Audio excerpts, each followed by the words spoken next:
Hello viewers, एक बार फिर से आप सभी का स्वागत है हमारे इस यूट्यूब चैनल पर। आज की इस वीडियो में मैं आपको बताने वाला हूं कि आप कैसे बोर्नियो स्कीमेटिक के थ्रू किसी भी पावर आईसी या किसी आईसी का जो है बूट सीक्वेंस कैसे पता कर सकते हैं, उसका डाटा शीट कैसे पढ़ सकते हैं। तो एक नई चीज़ है बोर्नियो स्कीमेटिक में जो काफ़ी कम लोगों को पता है। अगर आप भी समझ पाते हैं इसको तो आप इजीली मोबाइल रिपेयरिंग कर सकते हैं।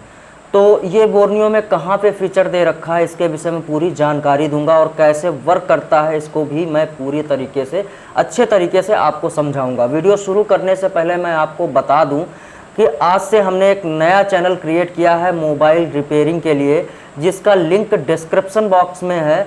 आप वहां से जा करके उसको ज्वाइन कर सकते हैं, सब्सक्राइब कर सकते हैं। वहां पर सिर्फ और सिर्फ मैं मोबाइल रिपेयरिंग की वीडियो देने वाला हूं। वो चैनल किस लिए क्रिएट किया है, क्योंकि इस चैनल पर मैं जो है डाटा केबल मैन्युफैक्चरिंग भी सिखाता हूं और साथ में मोबाइल रिपेयरिंग भी सिखाता हूं। तो जो लोग डाटा केबल मैन्युफैक्चरिंग वाले हैं उनको मोबाइल रिपेयरिंग में इंटरेस्ट नहीं है तो वो अनसब्सक्राइब कर देते हैं। जिन लोगों को डाटा केबल मैन्युफैक्चरिंग में इंटरेस्ट नहीं है और मोबाइल रिपेयरिंग सीखना चाहते हैं तो वो इस चैनल को अनसब्सक्राइब कर देते हैं। तो ऐसे में मैंने सोचा कि एक नया चैनल क्रिएट किया जाए और वहाँ पर सिर्फ और सिर्फ मैं मोबाइल रिपेयरिंग की क्लास लूँगा, यानी कि वहाँ मोबाइल रिपेयरिंग से रिलेटेड ही वीडियोस बनाऊँगा। तो हो सकता है अभी आप उस चैनल को सब्सक्राइब करें तो वहाँ एक भी वीडियो आपको देखने को ना मिले, लेकिन इस वीडियो के बाद मैं जितनी भी वीडियो डालूँगा उसी चैनल पर डालूँगा। तो आप फटाफट से जाइए और अभी उस चैनल को सब्सक्राइब कर लीजिए। और आइए अब इस वीडियो को शुरू करते हैं। तो गाइस, सबसे पहले यहाँ पर हमने बोर्नियो स्कीमेटिक को ओपन कर लिया है, इस सॉफ्टवेयर को ओपन कर लिया है। और यहाँ पर एक चीज़ आप देख सकते हैं, जैसे ही आप ओपन करेंगे तो यहाँ पर एक फीचर आपको देखने को मिलेगा, वो कुछ इस तरीके से होता है। तीसरे नंबर का यहाँ पे लिखा हुआ है आईसी डाटा शीट। तो ये एक ऐसा फीचर है जहाँ पर आप किसी भी आईसी का डाटा शीट पढ़ सकते हैं, आईसी को जान सकते हैं कि उसके कौन कौन से फीचर हैं। तो आइए शुरू करते हैं।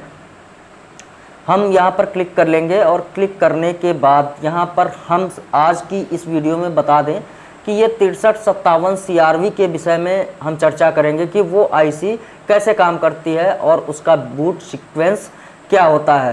तो 6357 CRV ही क्यों, क्योंकि लगभग 100 हैंडसेट आते हैं तो 90 हैंडसेट ऐसे होंगे जिन पर लगभग यही आईसी लग के आती है। और मीडियाटेक की आईसी है तो लगभग इससे मिलती जुलती आईसी काफ़ी हैंडसेट में लग के आती हैं। तो अगर इस आईसी को समझ लिया तो लगभग मोबाइल रिपेयरिंग आपके लिए इजी हो जाएगी। तो चलिए यहाँ पर हम पावर आईसी को ले लेते हैं। तो पावर आईसी को कहते हैं पावर मैनेजमेंट यूनिट।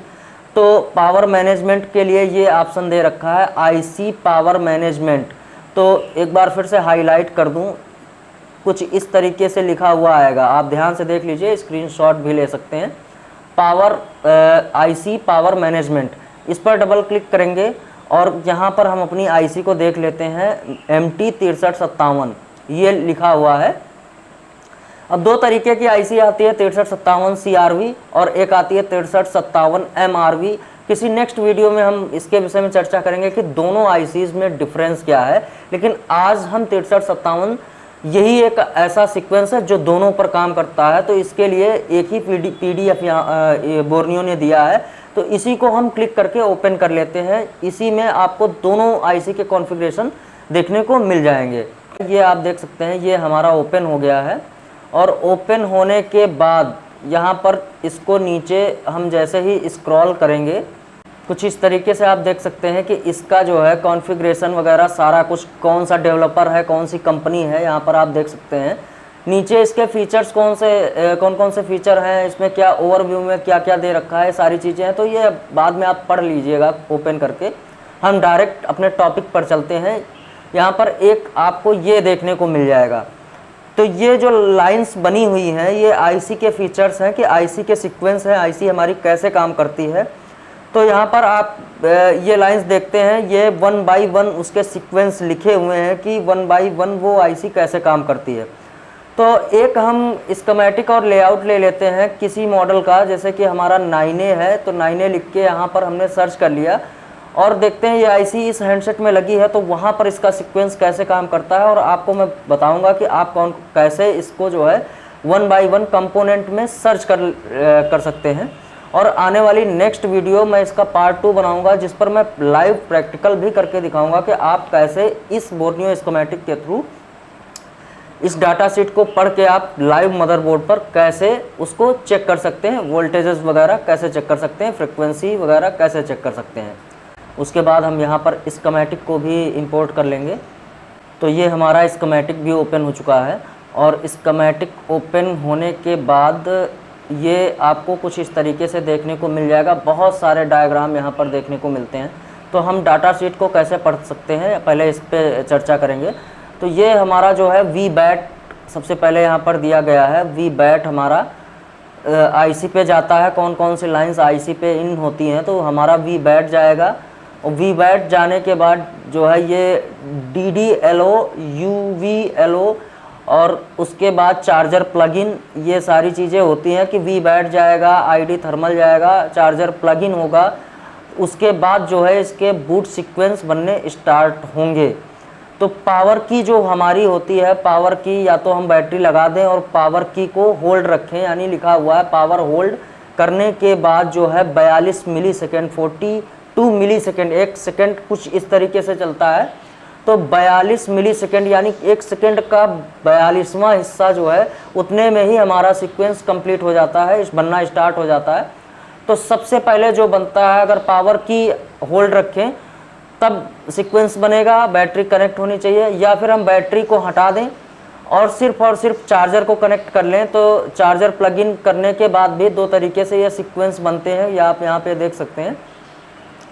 तो अगर हमने यहाँ पर जो है चार्जर प्लग इन कर लिया और प्लग इन करने के बाद सीक्वेंस इसके बनने स्टार्ट हो जाएंगे। तो यहाँ पर सबसे पहला सीक्वेंस जो बनेगा VREF, VREF ये बनेगा। तो ये कहाँ पर बनेगा, इसको कैसे चेक करेंगे, तो यहाँ पर VREF को हम कॉपी कर लेते हैं। कॉपी करने के बाद हम इसको पेस्ट करेंगे अपने स्कीमेटिक में, और इस वाले इस पर फाइंड नेक्स्ट पर क्लिक कर देंगे। थोड़ा सा जूम कर लेंगे तो पढ़ने में आसानी होगी। क्लिक करते हैं तो आप देख सकते हैं VREF, ये हमारा पहला वोल्टेज बनेगा। अब यहाँ पर कोई भी वोल्टेज मेंशन नहीं किया गया है, लेकिन आपकी जानकारी के लिए मैं बता दूं कि इसके पहले मैंने बूट सीक्वेंस पर एक वीडियो बना रखी है। तो उस पर मैंने आपको सारे वोल्टेजेस बताए हैं कि कौन कौन से वोल्टेज कहाँ कहाँ पर बनते हैं। तो सबसे पहले यहाँ पर बनेगा 1.1 वोल्ट, 1.1 से 1.2 वोल्ट, और T14 नंबर पिन पर आपका बनेगा। तो ये T14 नंबर पिन हमने साथ में बिटमैप भी इंपोर्ट कर रखा है। तो देख लेते हैं पावर आईसी में T14 नंबर पिन कौन सी है। ये हमारी पावर आईसी है, और T14 नंबर पिन ये हमारी पिन है N16, और ये है P, R और T के बाद ये हमारी T11, T12, T8, T14 number pin पे होना चाहिए। ये हमारी T14 नंबर पिन है, और इस पर बनेगा VREF, और इस कैप पे जा करके आप यहाँ पर वोल्टेज चेक कर सकते हैं। तो लेआउट में भी देख लेते हैं, ये लेआउट में बता रहा है। ये स्कीमेटिक में पहले देख लेते हैं। T14 नंबर पिन से जाता है हमारा C621 कैप पर। यहाँ कॉपी करके अगर इस पे लेआउट पे पेस्ट करेंगे तो आपको दिख जाएगा। हालांकि बिटमैप में हमें दिख चुका है कि वो कैप हमारा कहाँ पर लगा है। C621 ये हमारा पावर आईसी के जस्ट ऊपर लगा हुआ है, C621। तो इस वाले कैप पर आप चेक करेंगे तो यहाँ पर 1.2 वोल्ट आपको देखने को मिलेगा। अब फिर से डाटा शीट पे जाते हैं, उसके बाद चेक करते हैं कि दूसरा वोल्टेज हमें कौन सा देखने को मिलता है। तो जो बाहर ओपनली वोल्टेजेस होते हैं उनको हम चेक कर सकते हैं। कुछ वोल्टेज, कुछ लाइंस ऐसी होती हैं जो आईसी के अंदर ही चलती हैं, तो हम उनको चेक नहीं कर सकते हैं। VDIG 1.8 इसको छोड़ देते हैं। उसके बाद VRTC चेक करते हैं। VRTC को हम कॉपी कर लेते हैं। ये वोल्टेज हमारा बाहर देखने को मिलेगा। तो स्कीमेटिक में इसको भी डालते हैं। स्कीमेटिक में डालने के बाद यहाँ पर आप देख सकते हैं VRTC 2.8। तो ये वोल्टेज हमारा 2.8 ऑलरेडी लिखा हुआ है। तो 2.8 यहाँ से R12 नंबर पिन से निकलता है, और C201 कैप पे जो है C201 कैप पे जा करके टच होता है। तो यहाँ पर 2.8 चेक करेंगे ये हमारा कैप कहाँ लगा हुआ है। अगली वीडियो में मैं मल्टीमीटर के थ्रू लाइव मदरबोर्ड पर आपको दिखाऊंगा, वेट कर लीजिएगा, वो वीडियो भी इसके बाद आ जाएगी। तो बिटमैप पे चेक कर लेते हैं कि ये हमारा C201 कहाँ पे लगा हुआ है। तो यहाँ पर C201 लिख के एंटर करेंगे तो ये हमें फाइंड हो जाएगा, ये पूरी लाइन दिखा देता है। C201 हमने लिखा है तो ये हमारा C201, ये कैप हमारा यहाँ पे आ गया है। अब इस पर क्लिक करेंगे तो आपको दिख जाएगा कि ये हमारी लाइन कहाँ जा कर के मिलती है। यहाँ से जा कर के इस वाले पॉइंट पे आप देख सकते हैं VRTC 2.8 लिखा हुआ है। पिन नंबर भी इसका यहाँ पर दिखाई देगा। कंपोनेंट नेम C201 है और यहाँ पर हम इस पिन को देख लेते हैं तो यहाँ पर आप देख सकते हैं R12, वही इस स्कीमेटिक में भी दिखा रहा है R12 से निकलता है और C201 पे टच होता है। उसके बाद जो है आगे जो है ये हमारा बिटमैप में देख सकते हैं इस वाले कैप पे जा कर के इस कैप रेजिस्टेंस लगा हुआ है R222। यही चीज़ डायरेक्टली स्कीमेटिक में भी हमें दिखाई दे रहा है कि R222 पे भी जाके टच होता है और उसके बाद आगे चला जाता है उसको जहाँ भी जाना होता है। तो ये जो है हमारा यहाँ पे चेक हो गया 2.8। अगर आप ये दोनों चीज़ें चेक कर लेंगे तो आप समझ सकते हैं कि हमारी पावर आईसी के ये दो सीक्वेंस पूरे हुए। उसके बाद फिर हम ये दो छोड़ देते हैं और वीडियो में जैसा कि बताया था मैंने कि उसके बाद जो है हमें VS1 चेक करना होता है। तो VS1 हमारा कहाँ बनता है, इसको कॉपी कर लेते हैं और इस स्कीमेटिक में डाल देते हैं। स्कीमेटिक में डालने के बाद आप देख सकते हैं ये हमारा VS1 यहाँ से निकलता है। VS1 0 1 और 1 A16 नंबर और B16 नंबर पिन से निकलने के बाद हमारी पावर आईसी से ये चला जाता है कॉइल PL505 में और इसका जो वोल्टेज होता है वो 2.05 या 2.0 आपको देखने को मिलेगा। लगभग थोड़ा बहुत कम ज़्यादा होता है लेकिन ये फ्लैक्चुएशन में नहीं होना चाहिए। फ्लैक्चुएशन का मतलब ये है कि ये अचानक से ड्रॉप हो जाएगा, फिर आएगा, फिर ड्रॉप होगा, फिर आएगा। तो आप समझ लीजिएगा कि आपके आगे लाइंस में कोई प्रॉब्लम है या फिर पावर आईसी की रिक्वायरमेंट जो है वो उसको पूरी नहीं मिल रही है। ये अगर कंटिन्यू रहता है, स्टक रहता है, तभी आपकी आईसी आगे बूट कर पाएगी, आगे काम करेगी। तो ये इसको चेक कर लेते हैं कि हमारी PL505 कहाँ पे लगी हुई है। तो इसको यहाँ से कॉपी करते हैं। कॉपी करने के बाद यहाँ पर डाल देते हैं बिटमैप में, ऐसे डाल देंगे और इंटर करेंगे तो ये जो है PL505 शायद फाइंड कर ले। सर्च कर लेते हैं यहाँ पर PL505, ये लगी हुई है PL505। एक बार मैं आपको इसका जो है मदरबोर्ड भी दिखा देता हूँ। तो मदरबोर्ड देख लीजिए, लाइव मदरबोर्ड पे मैं अगली वीडियो में दिखाऊंगा। कंपोनेंट नेम यहाँ लिखा होता है, इसको इंपोर्ट कर लेंगे तो यहाँ पर आप देख पाओगे कि कैसे जो है मदरबोर्ड पे वो कॉइल कहाँ कैसे दिखेगी। हो सकता है आपके पास 9A आए, ये भी काफ़ी पॉपुलर हैंडसेट है। तो जब भी इस पर 9A आता है, बहुत सारे हैंडसेट आते हैं, तो आप इस वीडियो के माध्यम से अपनी मोबाइल रिपेयरिंग को ईजी कर सकते हो। वहाँ पे क्लियरली फाइंड आउट कर सकते हो कि आपकी पावर आईसी सही है या फिर ख़राब है, चेंज करने की ज़रूरत है या फिर नहीं है। 9A में बहुत ज़्यादा देखा गया है कि अधिकतर उसका जो बक वोल्टेज है वो कम ज़्यादा आता रहता है। तो इस पर मैं एक डिटेल्ड वीडियो किसी दिन बनाऊंगा। आज की ये वीडियो में थोड़ा सा सीक्वेंस समझा दूं। वो प्रॉब्लम काफ़ी लोग फेस कर रहे हैं और उनको सॉल्यूशन नहीं मिल पा रहा है, लेकिन मैं कंप्लीट जानकारी दे दूंगा आप वो प्रॉब्लम कैसे फाइंड आउट करोगे अगर बक वोल्टेज आपका फ्लैक्चुएशन में आता है। तो यहाँ पर आपको PL505 जो हमारी कॉइल लगी है वो ये लगी हुई है और इस कैप पे आप चेक करोगे तो 2.0 VS1 मिलेगा आपको और ये फ्लैक्चुएशन में नहीं आना चाहिए। अगर ये स्टक है तो आपके आगे के वोल्टेज बनेंगे। तो डाटा शीट में आगे देख लेते हैं कि उसके बाद जो है VS रैम का वोल्टेज बनता है, फिर V कोर बनता है। तो V कोर हम देख लेते हैं ये कहाँ पे बनता है। ये 0.8 से 1 वोल्ट बनता है हमारा V कोर का। तो इस स्कीमेटिक में इसको भी हम पेस्ट करेंगे और पेस्ट करने के बाद ये हमारा V कोर का वोल्टेज है और ये PL502, इसको कॉपी कर लेते हैं। इसके थ्रू निकलता है और जाता कहाँ है, VDD कोर। ये लाइन अभी मैं आपको डायरेक्टली चेक कराऊंगा कि ये कहाँ पे जाती है और VDD कोर क्या होता है। तो यहाँ पर हम इस वाले कंपोनेंट को भी सर्च कर लेते हैं और सर्च करने के बाद आप देख सकते हैं ये हमारी कॉइल लगी हुई है PL502। अब ये वोल्टेज पावर आईसी से एक साइड से निकल के आता है और निकलने के बाद ये देख लीजिएगा, इस स्कीमेटिक में मैं आपको दिखा दूँ ये वाले पैड जो हैं इनको क्या बोलते हैं। तो ये पैड जो है A9, A10, B10, C10, ये इन 4 पैड से कनेक्टेड है हमारी कॉइल और जाती है कहाँ पे जाती है, इस साइड में क्लिक कर लेंगे तो आप लाइव देख सकते हैं कि ये हमारी लाइन कहाँ कहाँ पे जा कर के कनेक्टेड है। और ये कोर की लाइन है तो जाहिर सी बात है हमारे CPU को दी जाती है। CPU के वोल्टेजेस हैं, जब भी इस पर आप मल्टीमीटर की प्रॉब से चेक करेंगे तो 0.8 से लेकर के आपका 1 वोल्ट तक देखने को मिलेगा। और ये भी फ्लक्चुएशन में नहीं आना चाहिए। अगर ये बन रहा है तो आपको समझ लीजिए आपका CPU को वोल्टेज जा रहा है। उसके बाद कौन सा वोल्टेज बनता है, हम फिर से डाटा शीट पे जाएंगे और यहाँ पे देखेंगे V मॉडम, इसको भी कॉपी कर लेते हैं, इसको हम डालेंगे अपने स्कीमेटिक में और देख लेते हैं ये लाइन कहाँ पर बनती है। V मॉडम लाइन बनती है B11, C11, E13 और D14 से बन करके ये लाइन हमारी कनेक्टेड है। और नहीं, ये 2 पैड हैं B11 और C11, ये दोनों आईसी से निकलते हैं और PL503 पे जा कर के कनेक्ट होते हैं और उसके दूसरे सिरे से निकल जाते हैं VDD मॉडम। अब ये लाइन कहाँ पे जाती है, इसको भी PL503 को हमने कॉपी कर लिया और डालते हैं अपने बिट मैप में, सर्च करते हैं तो ये कंपोनेंट हमारा कहाँ लगा है, आप देख सकते हैं इसके साइड वाली कॉइल है।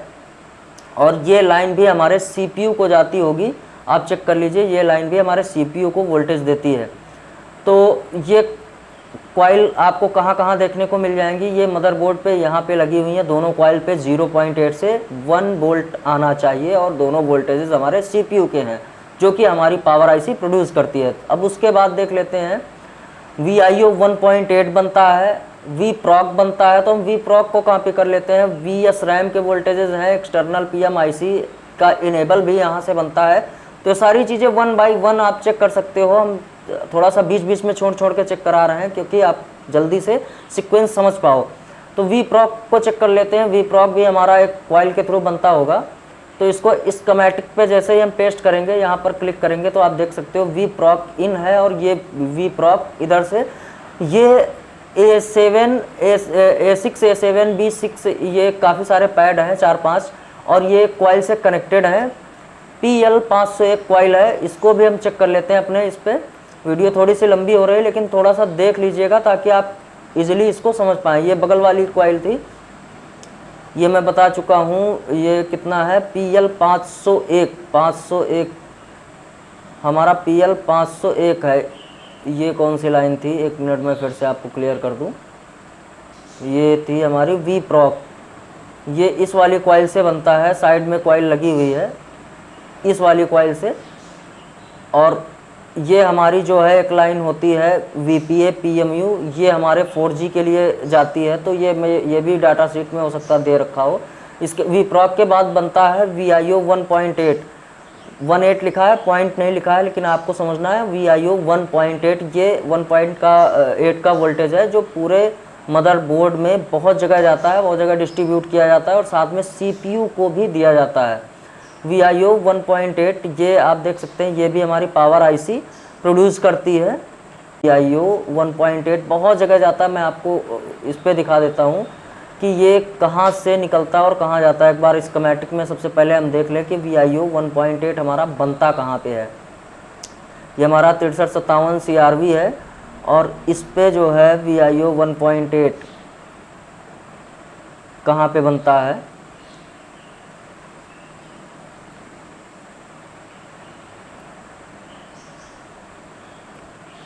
ये हमारा VIO 1.8 है। ये G2 करके है, चार्जर पंप के पास ये दिखा रहा है यहाँ पे हमारी पावर आईसी में। और इसका पैड हम चेक कर लेते हैं G2। तो G2 जो है ये हमारा पैड कहाँ पर है,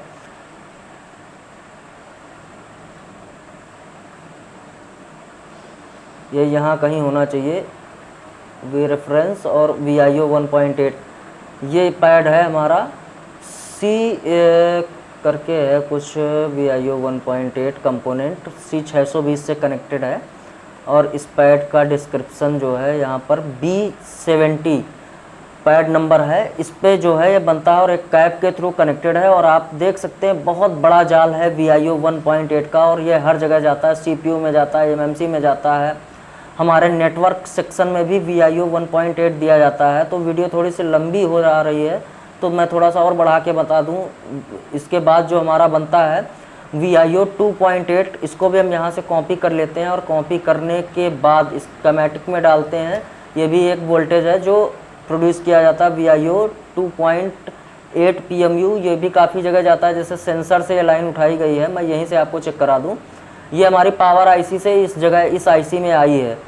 तो C2202 को हम कॉपी कर लेते हैं, इस पर टच हुआ है तो ये भी आप देख सकते हो हमारी पावर IC से कहाँ निकलती है और कहाँ तक जाती है। तो ये हमारा VIO 2.8 वाला वोल्टेज है, इस IC पे टच होता है और देख सकते हैं पूरे मदरबोर्ड में CPU MMC से लेकर के हर जगह फैला हुआ है। और ये हमारे 4G में भी गया हुआ है, नेटवर्क सेक्शन में भी गया हुआ है और पावर IC में भी गया हुआ है हमारा जो है ये वाला वोल्टेज C2202 ये हमारा था, और VIO 2.8 की लाइन है। तो ये हमारे पावर IC से निकलती है, ये सीक्वेंस भी होता है। उसके बाद जो है हमारी पावर IC भेजती है रीसेट बी बनता है, जो कि हमारे CPU को दिया जाता है। इस पर मैंने वीडियो में बताया था कि रीसेट बी बनेगा तभी CPU वहाँ से वॉचडॉग भेजेगा, तो वो वाली वीडियो देख लीजिएगा ताकि आपको ये समझ में आए। रीसेट बी इसलिए बनता है क्योंकि जब पावर IC कम्प्लीटली ओके हो जाती है तो वो सारे वोल्टेज बना देती है, तो एक वोल्टेज CPU को भेजती है। CPU को भेजती है तो बताती है कि मैं अपने आप में बिल्कुल ओके हो चुकी हूँ और आप अपना जो है वहाँ से वॉचडॉग भेजिए ताकि जो है ये सारे बक वोल्टेज जो है वो स्टेबल हो जाए। तो जैसे ही यहाँ से पावर IC रीसेट भी भेजती है तो उधर से CPU वॉचडॉग भेजता है और पावर IC अपने सारे वोल्टेज स्टेबल कर देती है और हमारा बूट सीक्वेंस कंप्लीट हो जाता है और CPU को सारे वोल्टेज मिलने शुरू हो जाते हैं और हमारा CPU भी इनेबल हो जाता है। तो ये रीसेट भी हमें देखने को कहाँ मिलेगा, हम इसको रीसेट भी को अपने स्कीमेटिक में डालते हैं, सर्च करते हैं तो रीसेट भी हमारा ये दिख रहा है R5 पिन नंबर से जाता है हमारे CPU में। तो R5 पिन हमारा कहाँ पे लगा हुआ है ये देख सकते हैं, ये हमारा A6 है, फिर B6 है, इधर से B7 है, ऊपर देख लेते हैं यहाँ से गया होगा ऊपर से, ये हमारा T5 है, R5 ये मिल गया हमारा। और पिन नंबर भी आपको दिख रहा है यहाँ पर देख लीजिए, रीसेट भी लिखा हुआ है। इस TP पॉइंट से कनेक्ट होकर के डायरेक्टली कहाँ जाता है, हमारे CPU में जाता है, ये हमारे CPU में जाता है। ये TP पॉइंट है, एक बार मैं फिर से दिखा दूँ, ये रीसेट बी जो है हमारे इस CPU के इस पैड में कनेक्ट है। जैसे ही ये इस पैड में कनेक्ट होगा तभी यहाँ से वॉचडॉग जाएगा हमारे पावर IC में और वो बताएगा कि भाई जो है CPU ने चेक किया है कि पावर IC के सारे वोल्टेजेस ओके हैं, तो अब आप क्या है अपने सारे वोल्टेजेस को स्टेबल कर लीजिए। अगर ये वोल्टेज पावर IC CPU को नहीं देगी तो CPU से कम्युनिकेट नहीं हो पाएगा और हमारी पावर IC इनेबल नहीं होगी। तो आज की वीडियो थोड़ी सी लंबी हो चुकी है, लेकिन इसमें हमने क्लियरली समझा कि हमारी पावर IC का बूट सीक्वेंस क्या है और डाटा शीट में आप कैसे पढ़ के किसी भी IC का बूट सीक्वेंस खुद से समझ सकते हैं, किसी वीडियो की ज़रूरत नहीं है। तो वीडियो पसंद आई हो तो इसको लाइक कर दीजिएगा, हमारे चैनल पर नए हैं तो इसको सब्सक्राइब करना बिल्कुल मत भूलिएगा। और नीचे जो हमने बताया है हमारा नया चैनल क्रिएट हुआ है, उस पर हो सकता है एक भी वीडियो ना हो, तो वहाँ पर जा कर के उसको सब्सक्राइब कर लीजिए, क्योंकि वहाँ पर मोबाइल रिपेयरिंग बिगनर्स से लेकर के यानी जीरो से लेकर के हीरो तक की रिपेयरिंग आपको सिखाई जाएगी। अगर आप मोबाइल रिपेयरिंग में ज़ीरो हैं तो आप देख सकते हैं उस चैनल को ज्वाइन कर सकते हैं। अगर आप रिपेयरिंग में हीरो भी हैं तो आप उसको ज्वाइन कर सकते हैं, क्योंकि वहाँ पर प्रो लेवल की रिपेयरिंग भी आपको सिखाई जाएगी। तो आज के वीडियो में बस इतना ही, लाइक और सब्सक्राइब करना बिल्कुल मत भूलिएगा। मिलते हैं नेक्स्ट वीडियो में नई इन्फॉर्मेशन लेकर के, नई जानकारी लेकर के। तब तक के लिए गाइस बाय बाय।